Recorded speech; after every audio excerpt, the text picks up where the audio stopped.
It is the current president, Joe Biden, who is now the subject of an impeachment inquiry for a mysterious and sprawling scandal no one can explain involving bribery and corruption. Yeah, if only somebody could explain this. But is there not such a strong consistency in what we are hearing from the people who are defending Joe Biden?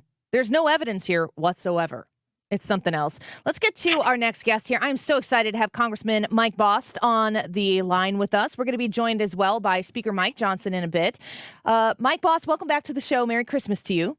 Annie, Merry Christmas to you. Thanks for having me on. Oh, you bet. I want to give you the opportunity to respond to Jen Psaki there, who was saying, nothing to see here. There's no evidence whatsoever. I don't even know what's the mysterious thing that they're saying the president has done. Did you vote for the impeachment inquiry? Oh, sure I did, because it's an impeachment inquiry. And you know, the thing is, we've got to give the authority to our three committees that are working on this and the chairman of those committee to actually go to the agencies who could actually hold back information that's vitally important. Now, this is not the impeachment, but it is the investigation. Oversight authority has been given to Congress, and to make sure that they, when we go to these agencies, the agencies don't have an answer. Well, you really didn't have a vote. No, we've had a vote. Now we have been put in place to start doing the inquiry to request the information. We are the Congress of the United States, and we should be able to do the investigation necessary. That doesn't mean it's going to lead to an impeachment. It means that we are conducting the evidence. Remember, Annie, there is one person in the Illinois or from the Illinois House that now serves in Congress that's been through a real impeachment, and that was Rod Blagojevich. So I know how you collect real information, but then to finish, if you decide you have to impeach, you've got to have enough to convict in the Senate. Well, we are joined by Representative Mike Bost, who you just heard there. We are also joined by the Speaker of the House, the 56th Speaker of the House from Louisiana's 4th District, Speaker Mike Johnson. Speaker, what an honor to have you on the Annie Frey Show here. Thank you for your time. Well, hey, Annie, thanks so much, and good to hear Mike's voice. We were just doing an event together, and he knows what he's talking about. You know, I just want to chime in just real briefly on that impeachment issue. We've all made very clear, and I've done this over and over. I'm a constitutional law attorney. I served on the impeachment defense team for President Trump twice.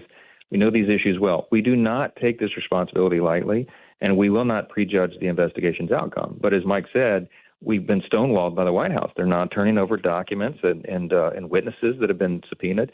And so we will have to go to court to defend and advance those subpoenas, and having that vote on the floor allows us to do that. So we're going to follow the facts where they lead, but we take it very, very seriously. I don't know if Hunter Biden is taking it very, very seriously, Speaker Johnson, because he just basically said nope to the subpoena from the committee to have that closed door hearing. He said he'll do it publicly. Why is it that Hunter Biden would agree to do it publicly but not go through what my understanding is standard procedure to do a private deposition first? Well, great question, Annie, and it is standard procedure. It is also the tradition of the House. Every previous situation like this, there has always been a closed-door deposition, and the Democrats followed that tradition as well until now. The reason Hunter wants to do the public hearing instead of the behind-the-closed-doors deposition is because he knows he can drag out the time.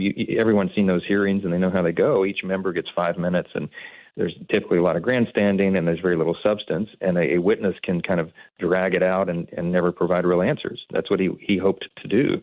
A deposition is a very different matter. You're behind closed doors with attorneys, and they can hold you for as long as needed to make sure you actually respond to the questions. And so it's no surprise that's what he would want, and I think his flagrant disregard for the subpoenas really shows that he apparently has a lot to hide. If it was so innocent and so pure, why wouldn't he want to put it behind him? You know, I think this tells us a lot. Yeah, I would agree with that. We're joined by Speaker Mike Johnson, the 56th Speaker of the House, as well as Congressman Mike Bost in Illinois' 12th District. Congressman Bost and I have been to a lot of events together, and I know that you care deeply about what is going on the southern border. You want to watch the Biden administration and the Biden family ignore a lot of issues. The border is maybe the most egregious of them. What do you need to see, Congressman Bost, in funding for this border in order to get the job done?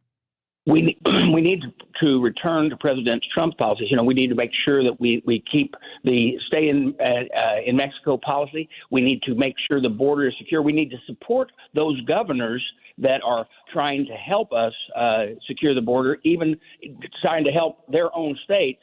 But remember, every state is a border state now. You can see it with the fentanyl. You can see it with the possibility that we have terrorists coming across that we're not able to catch.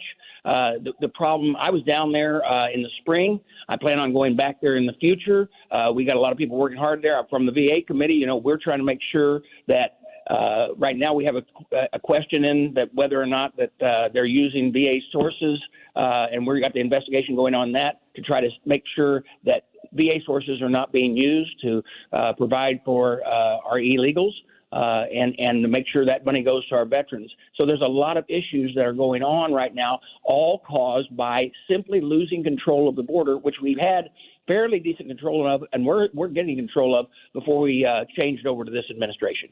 Speaker Mike Johnson, I mean, I've live adjacent to the Illinois 12th, where Congressman Bost is representing. You're in Louisiana's 4th District.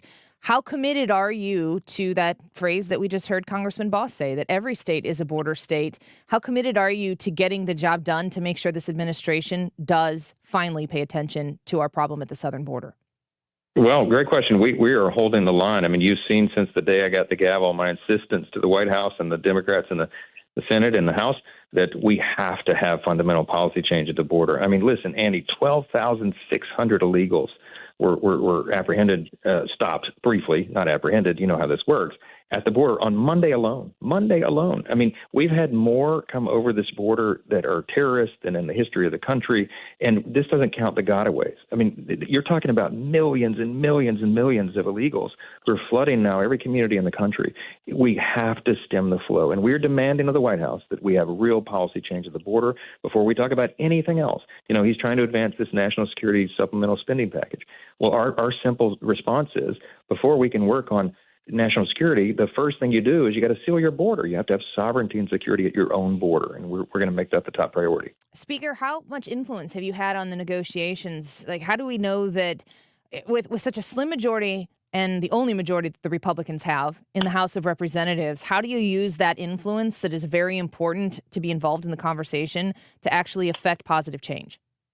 Well, it's a great question. And on border, for example, the American people are with us. The latest polling says 79% of Americans acknowledge that we have a catastrophe there that's either referred to as an emergency or a critically important issue that must be addressed. So it doesn't matter what political party anybody's in, they can see the devastation that's been wrought. You know, fentanyl poisoning is the leading cause of death for Americans age 18 to 49, flooding over the border. We have human trafficking, all the other problems, the crime that comes with it. Everybody knows that. So we even have deep blue state Democrats who are crying out for relief. You know, the mayor of New York City is one of the loudest advocates for border policy change. So we see what it results in. I think at the end of the day, we'll get a bipartisan agreement on this, and we're pushing that as aggressively as possible as the first order of business. And you'll see us talking about it every single day until it's done. Congressman Bost, we just heard about the sale of U.S. Steel to Japan. A lot of people have a lot of opinions on that, but I know that you previously had represented the steel mill here right across the river, and we've seen them fire up the furnaces and shut down the furnaces. The economy right now is not being kind to people in the Illinois 12th, and you're there to represent them. What is Bidenomics to the Illinois 12th, and what are you doing to combat the effects? Well, Bidenomics has caused the inflation that we have. When you talk Reaganomics, there's a theory behind it, and when you talk Bidenomics, all we end up is more inflation. People seeing the price of going up at the pump, all of this, and what it does is, we've got to do what we can to bring energy costs down. Let me tell you that when you see the sale of U.S. Steel, remember Trump was able to, using a administrative rule called 232, was able to bring 3,000 jobs back to U.S. Steel. Now U.S. Steel is talking about moving, before they did the sale, to a different state. Well, that's a state problem in the state of Illinois, and they'll have to deal with that. But as far as keeping these jobs in the United States, we've got to not only keep the jobs in the United States, but we've got to make sure we're having a sensible change in our policies when it comes to foreign-controlled companies buying out those things that are vitally important to our economy and to our national security. And that's where we need to be with this. And we're going to work through that. But it's very difficult when you have an administration that continues to drive the cost of just basic living up, and our families don't know what to do. Before we leave, Congressman Bost and Speaker Mike Johnson, such a pleasure to have you on the show to discuss these important issues. What everybody is looking for, Christmas first, Merry Christmas to both of you, but then we move into 2024, and 2024 is a number that we've been saying quite a bit.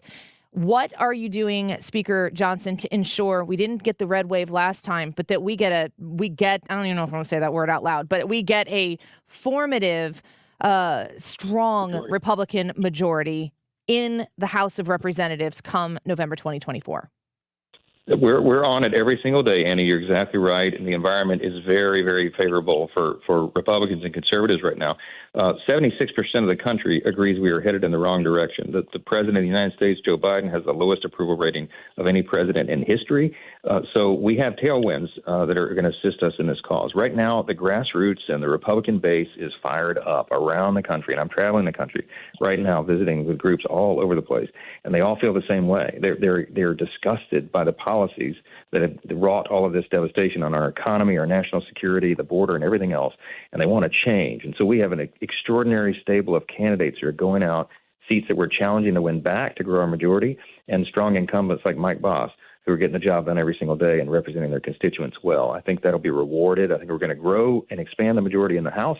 I think we're going to take back the Senate for the House, for the Republican Party, and I think we're going to win the White House as well. And we will do exactly the opposite of what the Biden administration and the Senate Democrats and their majority have done. And that day cannot come soon enough. Speaker, have you thought about it? Do you want to continue to remain the Speaker in the next Congress?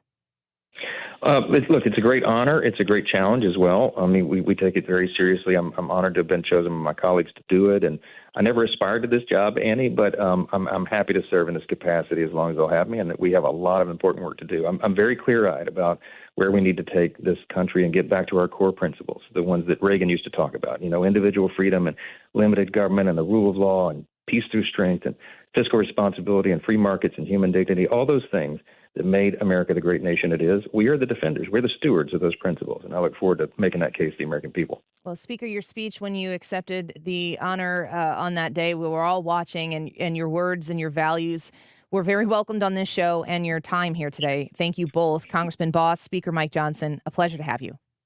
Merry Christmas, Annie. Be with you. Merry Christmas. Merry Christmas to you both as well. Thank you so much.